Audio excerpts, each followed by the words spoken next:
أعوذ بالله من الشيطان الرجيم. بسم الله الرحمن الرحيم. السلام علیکم ورحمۃ اللہ وبرکاتہ۔ سورۃ الدخان آیت نمبر 1 سے 8۔ ان الحمد للہ والصلاة والسلام علی رسول اللہ اما بعد۔ اعوذ باللہ السمیع العلیم من الشیطان الرجیم من ہمزہ ونفخہ ونفثہ۔ بسم اللہ الرحمن الرحیم۔ حامیم والکتاب المبین۔ انا انزلناہ فی لیلۃ مبارکۃ انا کنا منذرین۔ فیہا یفرق کل امر حکیم امرا من عندنا انا کنا مرسلین رحمتا من ربک انہ هو السمیع العلیم۔ رب السماوات والارض وما بینہما ان کنتم موقنین۔ لا الہ الا هو یحیی ویمیت ربکم ورب آبائکم الاولین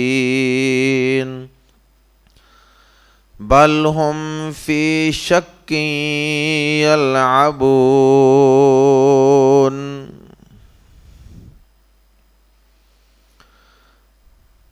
سورت کا نام ہے سورہ دخان، اور اگر عربی سٹائل میں پڑھیں گے تو دخان کے ساتھ الف لام لگا کر اسے پڑھیں گے سورۃ الدخان۔ دخان کا لفظی معنی ہوتا ہے دھواں، اور اس سورہ مبارکہ کی آیت نمبر 10 میں اس دھویں کے لفظ کا یعنی دخان کا لفظ موجود ہے اور اس کا تذکرہ آئے گا۔ اس سورہ مبارکہ کا تعلق بھی مکی صورتوں سے ہے، اور مکی صورتوں کے بنیادی موضوعات وہی ہیں جو اس سے پہلے بھی ہم کئی مکی صورتوں میں بیان کر چکے ہیں۔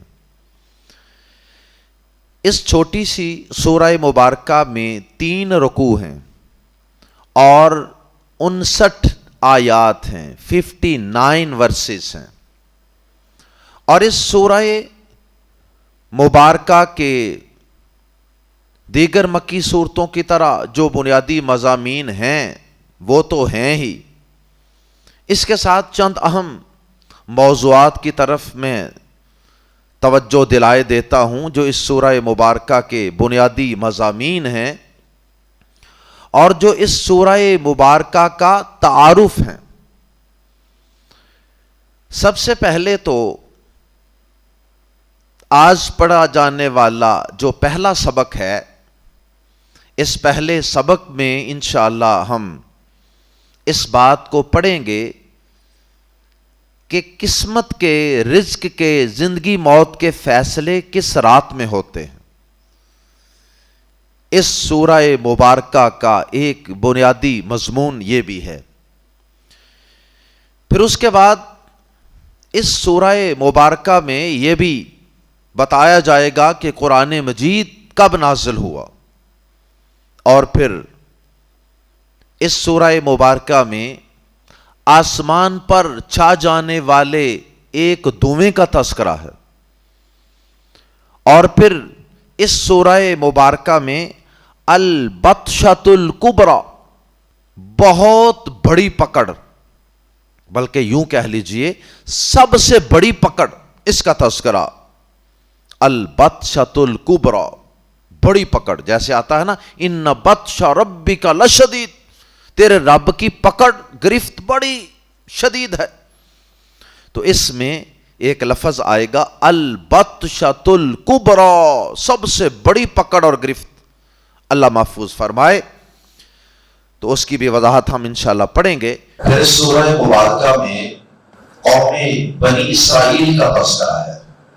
اللہ پاک نے حضرت موسیٰ علیہ السلام کو محفوظ فرمایا۔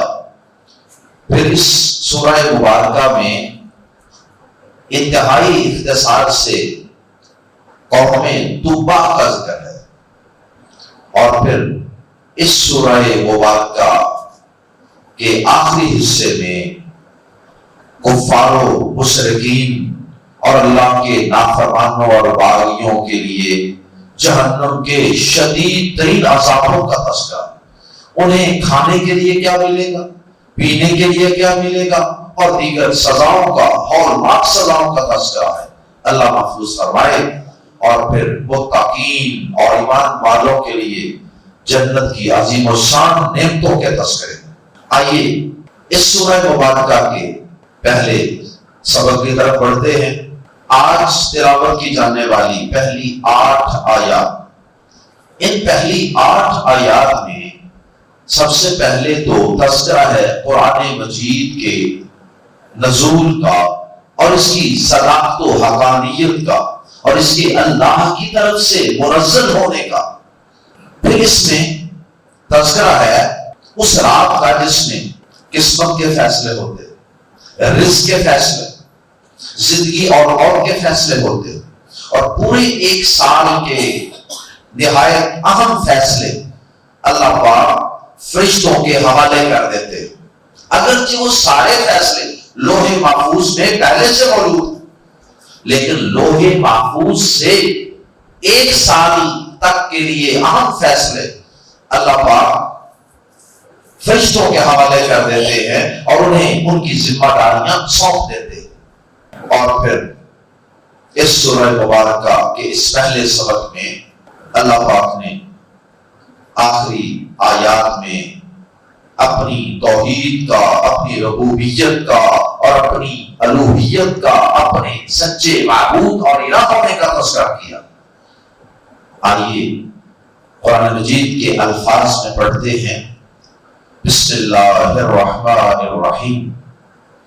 یہ سورہ مبارکہ بھی ان سورتوں میں سے ایک سورت ہے جن کا آغاز حروف مقطعات سے ہوتا ہے، یعنی وہ حروف جن کو قطع کر کے، کاٹ کاٹ کے، الگ الگ کر کے پڑھا جاتا ہے۔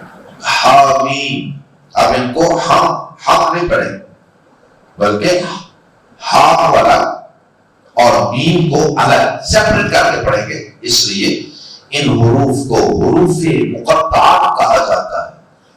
اور ہم اس سے پہلے بھی کئی سورتوں کے آغاز میں حروف مقطعات کا ذکر پڑھ چکے۔ ان میں سے ہر حرف کو پڑھنے پر 10 نیکیاں اللہ پاک عطا فرماتے ہیں، پیارے نبی صلی اللہ علیہ وسلم کی بشارت کے مطابق۔ باقی ان حروف مقطعات کی کوئی تشریح اور کوئی ان کا ترجمہ اور کوئی مفہوم قرآن و حدیث میں موجود نہیں۔ البتہ اہل علم نے خود یہ نقطہ بیان کیا ہے، قرآن مجید کی حروف مقطعات والی صورتوں پہ غور و فکر کرتے، اسے تدبر کہتے ہیں، تدبر قرآن۔ تدبر اور تفکر کے نتیجے میں اللہ پاک جو ایمان والوں کو بعض باتیں سمجھا دیتا ہے، ان کے دماغ میں ڈال دیتا ہے، تو اس کے نتیجے کے طور پہ اہل علم کا یہ خیال ہے کہ حروف مقطعات کے فوراً اور متصل بات جو کہ قرآن مجید ہی کا تذکرہ ہوتا ہے اور اس کی صداقت و حقانیت کا تذکرہ ہوتا ہے، اس لیے یہ حروف مقطعات گویا کہ اشارہ کرتے ہیں قرآن مجید کی صداقت و حقانیت کی طرف، اور گویا کہ اس میں چیلنج ہے عرب کے کفار اور مشرکین کو اور بڑے بڑے شعراء اور ادیب لوگوں کو کہ تمہاری شعر و شاعری، تمہاری زبان جس پہ تمہیں بڑا فخر ہے، وہ بھی انہی حروف تہجی سے مل کر بنتی ہے، اور یہ قرآن بھی انہی چند حروف سے مل کے بنا ہے۔ اس کے حروف تہجی کوئی نئے اور الگ نہیں ہے۔ اگر تمہارے اندر ہمت ہے تو قرآن مجید کے انہی حروف تہجی، انہی الفابیٹس کو استعمال کر کے اس قرآن جیسی کوئی ایک سورت بنا کے دکھا دو۔ الف لام میم طہ یاسین حامیم وغیرہ، یہ سب حروف مقطعات استعمال کرو اور ہمت کرو، بناؤ اس قرآن جیسی کوئی ایک کتاب نہیں تو اس جیسی کوئی، اس کتاب کی صورتوں جیسی کوئی ایک چھوٹی سی صورت، انا اعطیناک الکوثر قل هو اللہ احد جیسی کوئی ایک صورت پیش کر دو جس پہ دوبارہ ضمیر مطمئن ہو کہ اس کی فصاحت و بلاغت اور اس کا معنی و مفہوم وہ اس قرآن جیسا۔ آئیے قرآن مجید کے الفاظ میں پڑھتے ہیں۔ بسم اللہ الرحمن الرحیم۔ حامیم یہ حروف مقطعات ہیں اور ان کا ترجمہ حامیم ہی کریں گے۔ والکتاب المبین، یہ واو قسم والی واو، اس کا ترجمہ اور نہیں کریں گے بلکہ ترجمہ کریں گے والکتابی، قسم ہے اس کتاب کی۔ الف لام کی وجہ سے ترجمہ کر رہے ہیں اس کتاب، الف لام عہد کا، اس کتاب کی قسم جو ہم پڑھ رہے ہیں، جس کی ہم بات کر رہے ہیں، جو انڈر ڈسکشن ہے۔ والکتابی، قسم ہے اس کتاب کی، المبین، جو بیان کرنے والی ہے، جو واضح کرنے والی ہے۔ مبین کا معنی یہ اسم فاعل ہے، واضح کرنے والی، بیان کرنے والی۔ والکتاب المبین، اگر دونوں الفاظ کو ملا کر اکٹھا ترجمہ کریں گے تو ترجمہ یوں ہوگا، اس بیان کرنے والی کتاب کی قسم، اس کتاب مبین کی قسم، اس ہر بات کو واضح طور پر بیان کرنے والی کتاب کی قسم۔ اور کیا مطلب ہوتا ہے قسم کا؟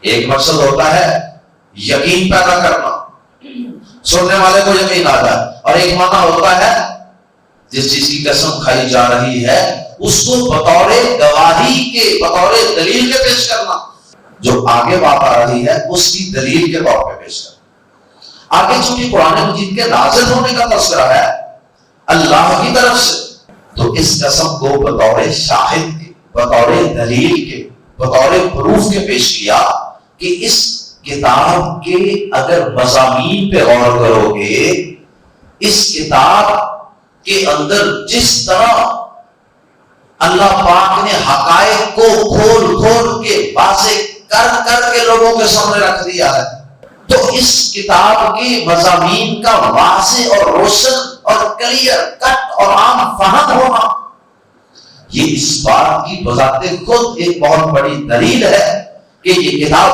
کسی انسان کی تصنیف نہیں ہے، یہ کتاب محمد صلی اللہ علیہ وسلم یا کسی اور انسان کی تصنیف نہیں ہے، بلکہ یہ خالق کائنات کا کلام ہے اور اس کی طرف سے نازل کردہ کتاب، جیسا کہ آگے ذکر ہے۔ جواب قسم اگلی آیت میں ہے، یعنی جس مقصد کے لیے قسم کھائی گئی، انا انزلناہ، بے شک ہم ہی نے اتارا ہے اسے۔ انا کے اندر بھی ہم کا معنی موجود، اور انزلنا کے اندر بھی ہم کا معنی موجود۔ جب 2 دفعہ ہم آ گیا تو اس کا مطلب ہے کہ ہم پر زور دینا مقصود ہے. اس لیے پھر اردو زبان کے سلوک کے مطابق ہم اس کا ترجمہ یوں کر لیتے ہیں، ہم ہی نے اتارا ہے. انا انزلنا، بے شک ہم ہی نے اتارا ہے، اسے ضمیر لوٹ رہی ہے کتاب کی طرف. سے مراد کتاب ہے، کتاب کو بھی انا انزلناہ، بے شک ہم ہی نے اتارا ہے. ہم ہی نے اتارا ہے کا مطلب کہ اللہ پاک فرماتے ہیں کہ ہمارے علاوہ اس کتاب کو کسی اور نے نہیں بنایا، نہ کسی اور نے ایسی کتاب بنانے کی ہمت اور طاقت ہے. ورنہ اگر تمہارا یہ اصرار ہے کہ نہیں پھر بھی کسی اور نے بنائی ہے تو تم ذرا بنا کر دکھا دو. انا انزلناہ فی لیلۃ مبارکۃ، بے شک ہم ہی نے اتارا ہے اسے فی میں لیلۃ مبارکۃ، ایک بہت برکت والی رات میں. لیلۃ مبارکۃ، بہت برکت والی رات. تنوین کی وجہ سے ہم ترجمہ کر رہے ہیں بہت برکت والی. لیلۃ مبارکۃ، بہت برکت والی رات. اور بہت برکت والی رات کون سی ہے؟ بعض لوگوں نے اس لیلۃ مبارکۃ اور اس سے اگلی آیت کو بھی ملا کر اس سے شعبان کی 15ویں رات مراد لینے کی کوشش کی، اور اس کے ساتھ انہوں نے کئی ایک ضعیف روایات کو شامل کرنے کی کوشش کی جو کہ سب کی سب کمزور ضعیف موضوع انگڑت درجے کی ہے اور قرآن مجید کی واضح آیات کے صریحاً خلاف. اب قرآن مجید کی ایک آیت دوسری آیت کی تفسیر کرتی ہے. یہ اصول تفسیر کو پڑھنے والے جاننے والے اس بات کو سمجھتے ہیں کہ تفسیر کا پہلا اصول یہ ہے کہ قرآن مجید کی تفسیر قرآن مجید کی دوسری آیات کے ساتھ کرتے ہیں، اور پھر اس کے بعد قرآن مجید کی تفسیر پیارے نبی صلی اللہ علیہ وسلم کی احادیث کو قرآن کی آیات کے ساتھ ملا کر کرتے ہیں. لیکن حدیث ہونی صحیح چاہیے. ضعیف اور موضوع روایت وہ قرآن مجید کی تفسیر میں بیان نہیں ہو سکتی.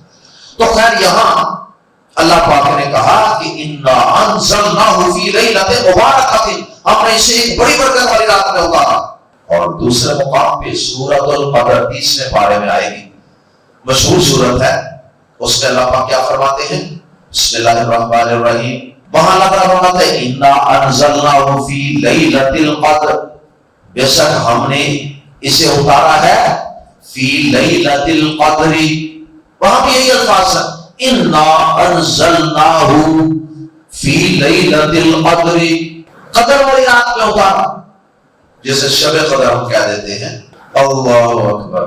اور پھر وہاں اللہ پاک نے اس رات کی آگے مزید فضیلت بھی بیان فرمائی کہ اس میں فرشتے اترتے ہیں اور ہر اہم کام کو اللہ کے اذن سے لے کر اترتے ہیں. وہاں بھی یہی بات ہے، یہاں بھی وہی بات. اور وہاں اس رات کے بابرکت، یہاں ایک بابرکت رات کہا، اس کی بابرکت ہونے کا تذکرہ وہاں موجود ہے سورۃ القدر. اب یہ کیا تھوڑی برکت ہے کہ ایک رات میں عبادت کرو خیر من الف شہر، 1000 مہینے کی عبادت سے بہتر رات ہے اس رات کی عبادت. وہ ایک رات 1000 مہینوں سے بہتر، اس ایک رات کی عبادت 1000 مہینوں کی عبادت سے بہتر. اور وہ رات جس میں یہ قرآن اتارا گیا وہ رمضان کے مہینے میں لیلۃ القدر. سورۃ القدر میں اللہ نے نہیں بتایا کہ وہ لیلۃ القدر کب ہے، کس مہینے میں ہے. سورۃ البقرہ میں اللہ پاک نے بتا دیا کہ ہم نے تیسری آیت، ایک یہ ہو گئی سورۃ الدخان کی، دوسری ہو گئی سورۃ القدر کی، تیسری ہو گئی سورۃ البقرہ کی. شہر رمضان الذی انزل فیہ القرآن، رمضان وہ مہینہ ہے جس میں قرآن اتارا گیا. ہر چیز واضح ہو گئی. ایک جگہ اللہ نے بتا دیا کہ ہم نے قرآن کو رمضان میں اتارا، دوسری جگہ بتا دیا کہ ہم نے اس کو ایک قدر والی رات میں اتارا. تیسری جگہ بتا دیا کہ ایک برکت والی رات میں ہوگا. اب وہ قدر والی رات، 1000 مہینوں کی عبادت سے بہتر رات اور برکت والی رات، یہ پھر کون سی ہوگی؟ کس مہینے میں ہوگی؟ رمضان میں ہوگی. قرآن شعبان میں نہیں اتارا گیا، رمضان میں اتارا گیا، قرآن مجید کا فیصلہ. تو یہ جو کچھ بھی اس رات ہوتا ہے وہ سارا کچھ رمضان کی آخری عشرے کی طاق راتوں میں ہوتا ہے جب یہ قرآن اترنا شروع ہوا. کیونکہ ان آیات کا یہ مطلب نہیں ہے کہ سارا قرآن یکدم ایک رات اترا. قرآن تو 23 سالوں کے عرصے میں اترا. تو اس کا مطلب اہل علم یہ بیان کرتے ہیں کہ اللہ پاک نے قرآن مجید کے نزول کا آغاز رمضان کے آخری 10 دنوں کی طاق راتوں میں سے کسی رات میں کیا. یہی وجہ ہے کہ نبی صلی اللہ علیہ وسلم نے خود بھی ان 10 راتوں میں بالعموم اور 5 طاق راتوں میں بالخصوص عبادت کی، اور امت کو بھی ان طاق راتوں میں سے کسی ایک رات لیلۃ القدر کو تلاش کرنے کا حکم دیا. اور اللہ پاک نے جان بوجھ کے وہ ایک رات بتائی نہیں ہے امت کو، تاکہ امت 5 راتیں عبادت کرے، بلکہ بہتر ہے کہ 10 کی 10 راتیں عبادت کرے. اور اسی مقصد کے لیے اعتکاف رکھا جاتا ہے. اور رات 21 بھی ہو سکتی ہے، 23ویں، 25ویں، 27ویں، 29ویں، کوئی ایک رات ہے. اسی رات کا اللہ پاک نے یہاں تذکرہ کیا ہے. انا انزلناہ، بے شک ہم ہی نے اتارا ہے اسے فی لیلۃ مبارکۃ، ایک بہت برکت والی رات میں. انا، بے شک ہم ہی، یہاں بھی 2 دفعہ ہم ہے. انا میں بھی ہم ہے اور کنا میں بھی ہم ہے، اس لیے یہاں بھی ہم ہی کا لفظ لے آئیں گے ترجمے میں. انا کنا، بے شک ہم ہی تھے، منذرین، ڈرانے والے، بے شک ہم ہی ڈرانے والے تھے. مطلب یہ ہے کہ یہ کام ہمارے علاوہ اور کون کر سکتا تھا کہ اپنے بندوں کو برے کاموں کے برے انجام سے ڈرایا جائے، شرک کے، کفر کے، ظلم کے، بغاوت کے، نافرمانی کے برے انجام سے ڈرایا جائے. یہ کام ہمارے علاوہ اور کون کر سکتا تھا؟ ظاہر ہے کسی اور کے پاس تو پورا علم ہی نہیں ہے. اسے کیا پتا کہ جہنم کیسی ہوگی، جہنم کے عذاب کیسے ہوں گے، شرک اور کفر کتنا بڑا گناہ ہے، اس کا انجام کتنا برا ہے. یہ کسی کے علم میں نہیں ہے، لہذا کوئی اور ڈرا بھی کیسے سکتا تھا. اس لیے فرمایا کہ چونکہ انا کنا منذرین، بے شک ہم ہی ڈرانے والے تھے، اس لیے یہ قرآن بھی ہم ہی نے ایک برکت والی رات میں اتارا، کسی اور نے نہیں اتارا. قرآن مجید کی صداقت و حقانیت اور اس کے نزول کا تذکرہ، جس رات میں اس قرآن کو اتارا گیا اس رات کی عظمت، فضیلت بیان فرمائی. برکت والی رات ہے، قدر والی رات ہے، اور قدر کا ایک معنی تقدیر بھی ہے کہ اس رات جو کہ تقدیر کے فیصلے ہوتے ہیں 1 سال تک کے لیے. اللہ اکبر. جیسا کہ اگلی آیت میں مزید وضاحت ہے. فرمایا فیہا، اس رات میں، ہاں کی ضمیر لوٹ رہی ہے لیلۃ مبارکہ کی طرف. فیہا، اس بابرکت رات میں، یفرقو، فیصلہ کیا جاتا ہے. یفرقو، فرق کا معنی ہوتا ہے فیصلہ، اور فرقان بھی اسی سے ہے. قرآن مجید کا ایک نام فرقان بھی ہے، یہ فرق کرنے والا ہے حق و باطل میں. فیہا یفرقو، اس میں فیصلہ کیا جاتا ہے یا فرق کیا جاتا ہے. یہ حق و باطل، صحیح غلط میں فرق کرنا، اور یہی فیصلہ ہوتا ہے. جو فیصلہ کرتا ہے جج، قاضی، منصف، وہ کیا کرتا ہے؟ صحیح کو صحیح کہتا ہے، غلط کو غلط کہتا ہے، دونوں کو فرق کر دیتا ہے. فیہا یفرقو، اس میں فرق کیا جاتا ہے کل امر، ہر کام کا. کون سا کام؟ حکیم، محکم. حکیم کے 2 معنی ہوتے ہیں، ایک ہوتا ہے حکمت و دانائی والا، اور دوسرا اس کا معنی ہوتا ہے محکم، پختہ، مضبوط، جسے کوئی بدل نہیں سکتا. اس میں ہر محکم کام کا فیصلہ کیا جاتا ہے، ہر حکمت و دانائی پر مبنی کام کا فیصلہ، ہر مضبوط، ٹھوس اور پکے کام کا فیصلہ ہوتا ہے. زندگی، موت، بیماری، رزق، عروج و زوال، ہدایت، گمراہی، یہ سب باتیں. ایک صحابی کا قول ہے، وہ کہتے ہیں کہ تم کسی شخص کو بازاروں میں چلتا پھرتا دیکھتے ہو، حالانکہ یعنی وہ روٹین کی لائف گزارا ہوتا ہے، حالانکہ اس کا نام مردوں کی فہرست میں لکھا جا چکا ہوتا ہے۔ تو یہ لوح محفوظ میں سارے فیصلے ہیں، پوری زندگی کے کل کائنات کے فیصلے، وہاں سے اللہ پاک ایک رات کے فیصلے فرشتوں کے حوالے کر دیتا ہے امپلیمنٹیشن کے لیے۔ امرن من عندنا، امرن حکم کی وجہ سے، من عندنا ہماری طرف سے۔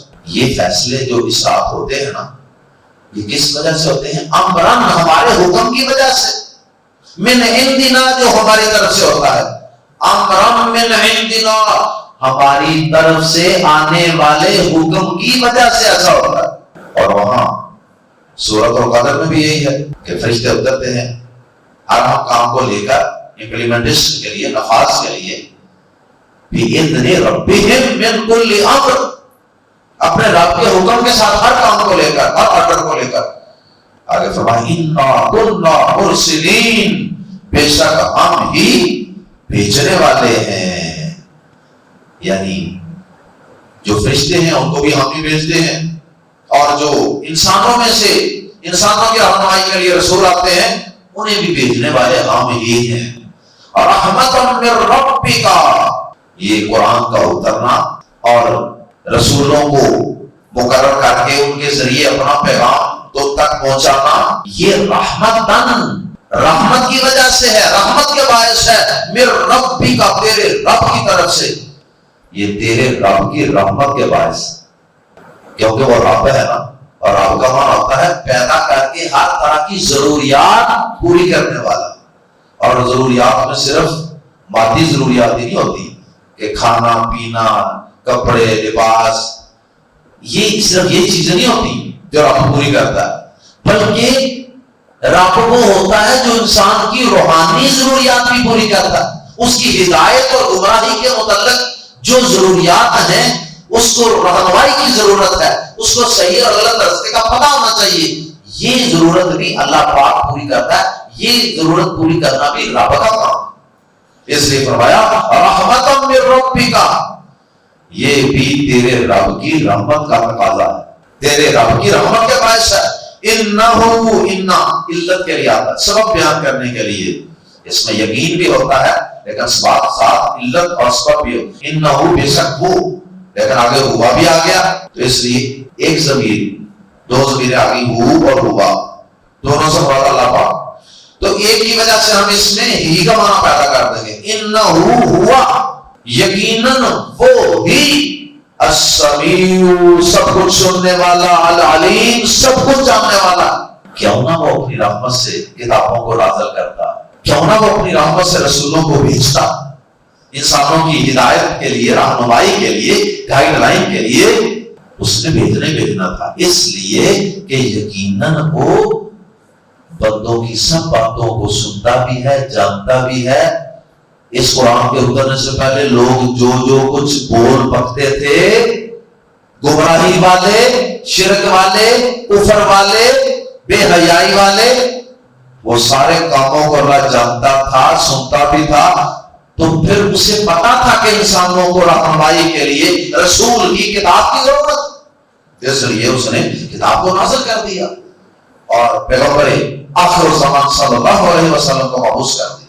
رب السماوات والارض، پیچھے فرمایا تھا نا رحمتاً من ربک، نبی صلی اللہ علیہ وسلم کے شرف کا اظہار کرنے کے لیے رحمت کی نسبت اللہ پاک نے اپنے نبی کی طرف کی، ورنہ اللہ تعالیٰ صرف نبی پاک کا رب تو نہیں ہے نا، ساری کائنات ہے رب ہے، تو اس لیے آگے وضاحت فرما دی کہ وہ صرف آپ کا ہی رب نہیں ہے، رب السماوات والارض وما بینہما، وہ پروردگار ہے، وہ رب ہے آسمانوں اور زمین کا اور ان چیزوں کا جو دونوں کے درمیان۔ ان کنتم موقنین، اگر تم یقین کرنے والے ہو، اگر تم یقین کرنے والے ہو تو پھر سمجھ جاؤ کہ زمین و آسمان کا پروردگار وہ اللہ ہی ہے، یا مطلب یہ ہے کہ پھر اگر تم یقین کرنے والے ہو تو یقین کر لو کہ یہ زمین و آسمان کے پروردگار نے، جو زمین و آسمان کا نظام چلا رہا ہے،